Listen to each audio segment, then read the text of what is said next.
Hello internet and friends. I am getting ready to make some gingerbread dough to make my gingerbread house with. Last year I made a gingerbread church and I used this dough recipe, and then I also made my own pattern for my gingerbread church. And so I just wanted to show you how I did that so that you can do it with your kids or just with yourself. I just did it by myself last year and I'm gonna do it by myself this year. And I think this is going to be a Jessup family tradition because it is so much fun. Hopefully next year Spencer will be old enough to really participate and enjoy it. Just like with every other recipe that I do, I'm going to put the instructions and ingredients in the description of this video, so don't worry, you will be able to reference that, but I'm just gonna kind of tell you what I'm doing as I'm doing it. So I have 6 cups of flour, and I'm going to measure my dry ingredients into this bowl and incorporate them. Pretty much all of the baking recipes that I do, it seems like you mix your dry ingredients first and then your wet ingredients together and then you combine them. So we're gonna do that. We're doing a half a teaspoon of baking powder, not baking soda, 4 teaspoons of ground ginger, 4 teaspoons of ground cinnamon, a half a teaspoon of cloves or allspice. I have both. I'm using allspice because I found it first in my janky cabinet, and a half teaspoon of salt. At this point, do yourself a favor and put away all the crap that you pulled out, because then you don't have to do it all at once at the end. Just feels better. Mix. Our butter has been sitting out on the counter. This is 1.5 sticks of butter. 1.5 cups of light brown sugar. Packed, by the way. This we're going to beat until it's fluffy.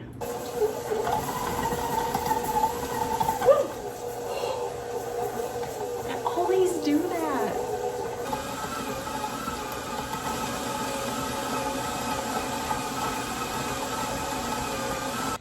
Okay, so now I'm gonna add in my eggs and my molasses and water. So molasses, you're gonna do 1.5 cups, just the same amount as the sugar you just did. I'm just now realizing I don't think I've ever tasted molasses just like by itself. And I'm kind of curious. It smells weird. I feel like it's gonna be gross. I mean, I like molasses in things.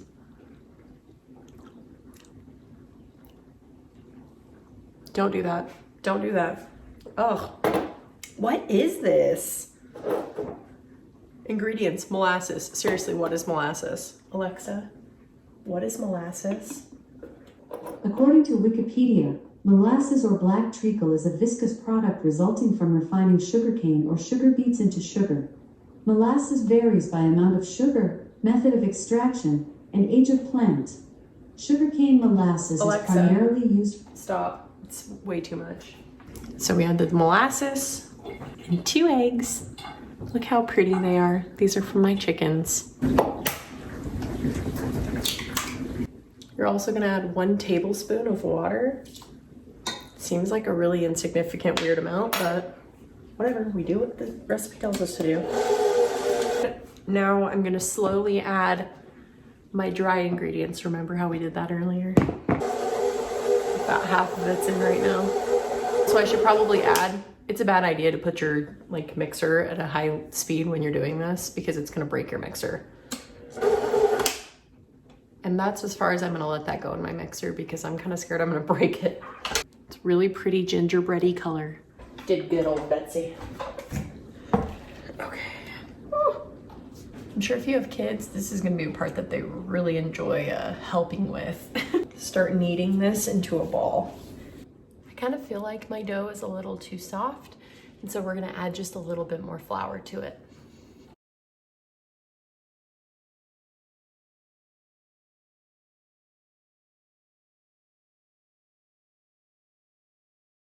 The last step is we're gonna divide this in half, wrap it up in plastic wrap, and put it in the fridge. Gingerbread dough actually does need to rest. If you're in a pinch, let it sit for at least 2 hours in the fridge, And then, but it's best if you leave it overnight, and you can actually prep the dough up to 3 days in advance.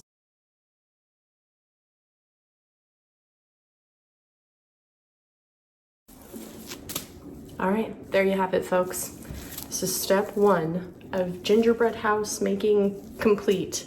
Here they are, your ginger balls. I'm gonna put these in the fridge now. Hey everybody. So it's the next day. I made my gingerbread dough last night, and now my child is finally asleep, and I'm gonna start working on my gingerbread house design. But first I'm gonna have my dinner really quick.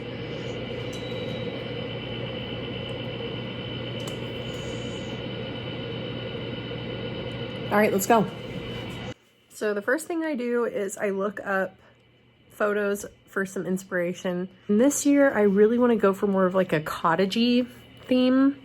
So I looked up some images on Pinterest of just cottages. It doesn't have to be already done by someone who did a gingerbread house the same way before. Just as long as you're able to see the structure of a building and it gives you like a general idea for the shape, that's all you really need. The next step is to take a piece of paper and draw your inspiration.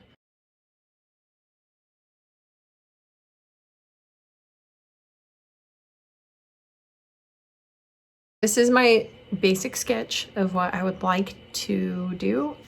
We'll piece it together on paper first, and then this paper will end up being the blueprint for the house that I'm gonna make with the gingerbread. So then I know exactly what shape and size to cut the pieces of gingerbread into in order to make this house.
Okay, here is my design.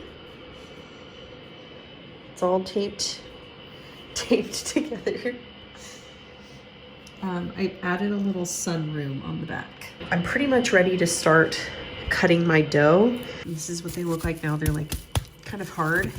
So I'm gonna give them some time to come to room temperature a little bit more before I start breaking them into pieces and rolling them out so that I can cut the dough. Okay, so I've deconstructed my model house and I labeled everything as I was taking it apart. When you are putting it back together later, when it's gingerbread, you can use these to match the pieces and then you know which square goes where.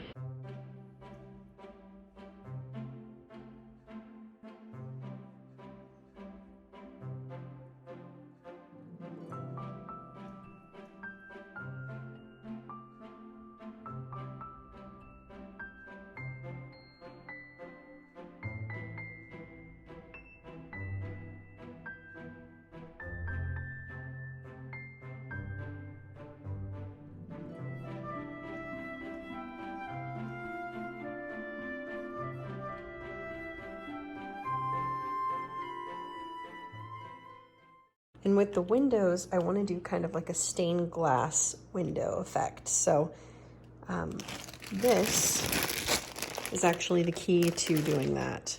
And what you do with these is you crush them, and then after this is baked, you sprinkle the crushed Jolly Rancher bits, and then they melt. So you just pop this back into the oven just for a few seconds and keep a really tight eye on it, because the sugar, if it like bubbles up really badly, then it doesn't settle really well. So you kind of have to keep an eye on it, but there's like a sweet spot where it melts and looks fantastic, and then you pull it out and it'll dry in between these window frames and be like glass. It's so pretty. It worked really well on my stained glass windows in my church last year. What I did to crush these is I just stuck them in a plastic bag and then pounded them with my rolling pin. It's gonna be between like 6 and 8 minutes for the smaller pieces, and then maybe just a little bit longer for the bigger pieces. So I'm just gonna keep an eye on them. All right, here we are. Pulled out the first little bit.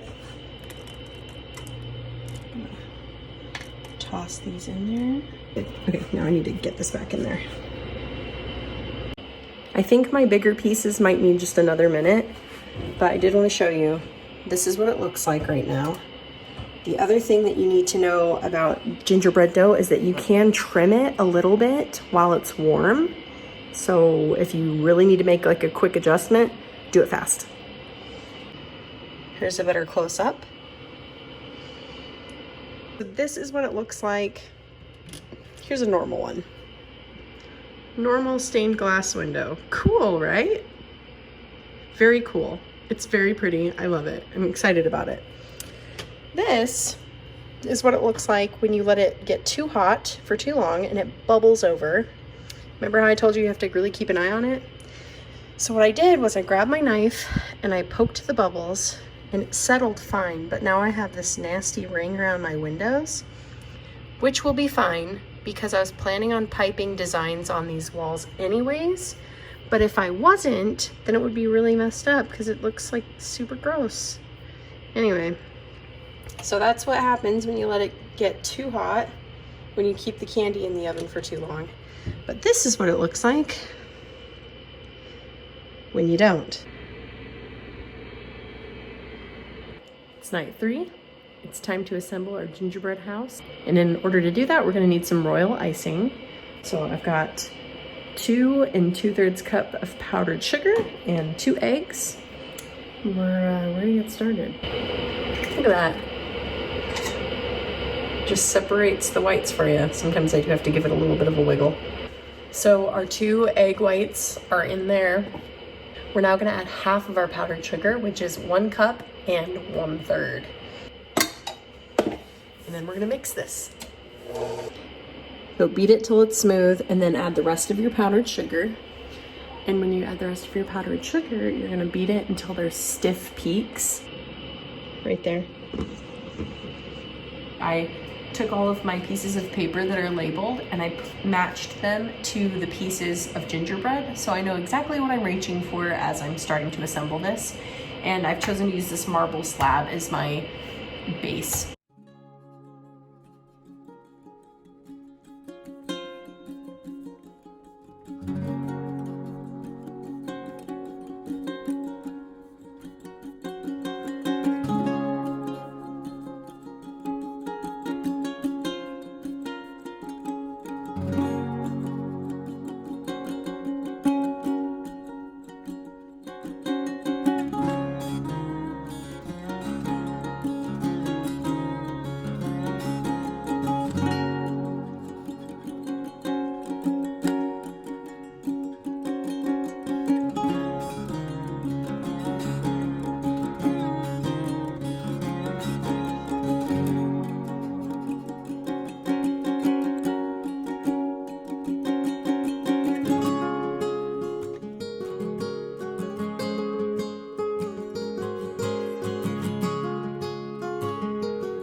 This is where she's located now.